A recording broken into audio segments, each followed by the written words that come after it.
wabarakatuh, Buya. Assalamualaikum warahmatullahi wabarakatuh. Allahumma sholli ala sayyidina Muhammad wa ala sayyidina Muhammad. Afan Buya, ada titipan pertanyaan. Bagaimana cara membersihkan harta yang mana harta itu tidak ada sedikit pun harta bersihnya, Buya? Syukron Buya atas jawaban. Tidak ada? Harta itu tidak ada harta sedikit pun yang bersihnya. Yang bersih? Iya. Syukron Buya atas jawabannya. Wassalamualaikum warahmatullahi wabarakatuh. Assalamualaikum warahmatullahi wabarakatuh. Baik, hartanya tidak ada yang bersih. Tinggal dari mana ngambilnya. Jika itu miliknya orang, cara membersihkannya kembali kepada yang berhak. Jika dari mengambil miliknya orang, nggak bisa dibersihkan kecuali dikembalikan kepada yang berhak.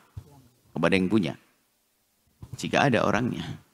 Baik mengembalikan secara langsung atau diam-diam. Yang penting tidak boleh di dalam cengkrama kita. Tidak boleh di genggaman kita. Harus kita lepas. Karena dana harta haram. Sebab kalau masih kita genggam akan dimakan nanti. Bersihkan, buang, jangan dipakai. Kalau miliknya orang kita kembalikan. Oh enggak, ini tidak ngambil dari orang. Ini gak salah maksudnya adalah ini full riba ini. Dan harta riba semuanya, hasil riba. Hasil riba. Sudah hasil riba, modalnya hilang, tinggal ribanya. Ini hasil riba. Tidak tahu gimana ceritanya.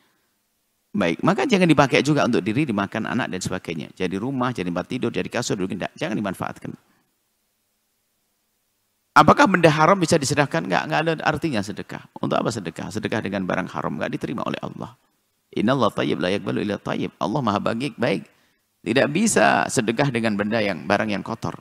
Lalu bagaimana? Yang penting Anda lepas dari tangan Anda.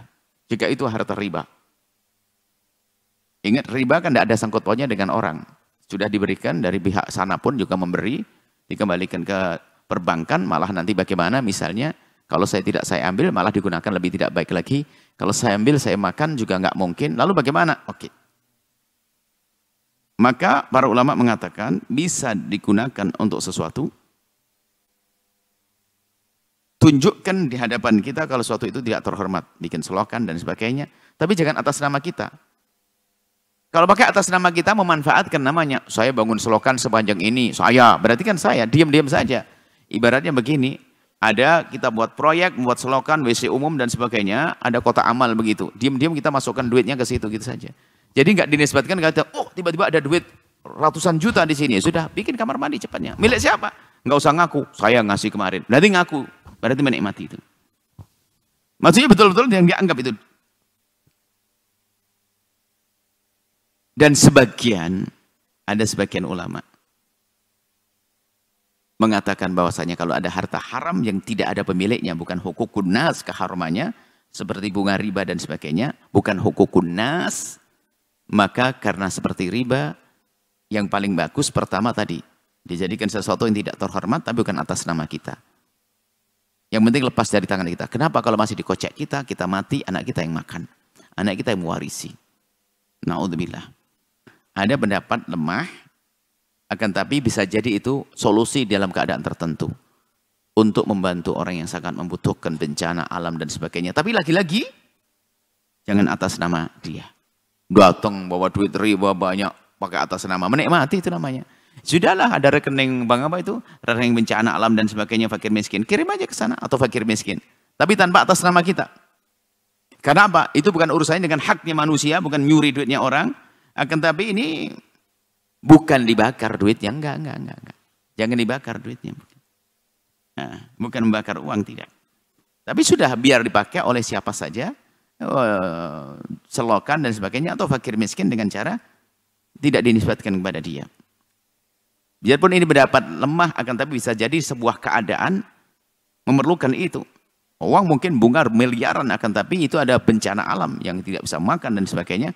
Bisa dikasih ini, tapi ingat catatannya. Waktu memberi tidak pakai atas nama dia. Tiba-tiba saja duit nyampe ke sana, selesai. Seperti itu kalau memang itu hartanya harta yang tidak ada hubungannya dengan orang lain. Tapi kalau harta rebutan waris dan yang lainnya mengambil haknya orang, wajib dikembalikan. Nah, di saat kita ingin mengembalikan ke orang yang nggak ada, bagaimana ini duitnya orang? Saya pernah mencuri 5 juta, saya ingin kembalikan ke orang, tapi orangnya nggak ada. Dulu nyuri rumahnya ini, katanya rumahnya dijual. Berarti orangnya akan pindah. Saya kembalikan kemana? Gak ketemu orangnya. Ya sudah. Keluar ke 5 juta dari kocek. Yang penting jangan digenggam. Kalau genggam mati akan dinikmati oleh anak kita. Taruh kemana? Titipkan ke kodi. Cuman bahasanya kan saya nyuri, jangan. Pak Kodi ini duitnya orang. Orangnya nggak tahu kemana. Dulu tinggal rumah ini, Pak Kodi. Kalau kodinya bisa dipercaya, kalau ada. Kalau tidak dititipkan di kodi, Anda boleh menitipkan ke tempat baik masjid dan sebagainya. Anda katakan, Anda sampaikan ke masjid. Infak ke masjid, cuma. Ini cumanya. Kalau tiba-tiba yang punya itu tiba-tiba datang, Anda wajib ganti. Tiba-tiba orangnya balik lagi ke rumah yang nyewa rumah, yang beli rumah. Sudah saya infakkan 5 juta, ganti. Berarti kita sudah infak 5 juta, sekarang ganti. Kalau ternyata orangnya nggak kembali sampai kita mati, kita tidak dosa, karena kita tidak membawa hartanya, sudah kita kembalikan kepada Allah. Yang penting jangan disimpan, kalau disimpan diwaris oleh anak-anak. Makanya jangan biasa nyimpan hartanya orang haram di tangan kita, hati-hati. Biarpun katanya nanti akan saya, nah, jangan nanti, keluarkan deh dari cengkeram dari tangan kita. Kalau harta haram, khawatir keburu mati, siapa yang tahu umur kita. Semoga Allah mengampuni. Akan bersih harta setelah itu.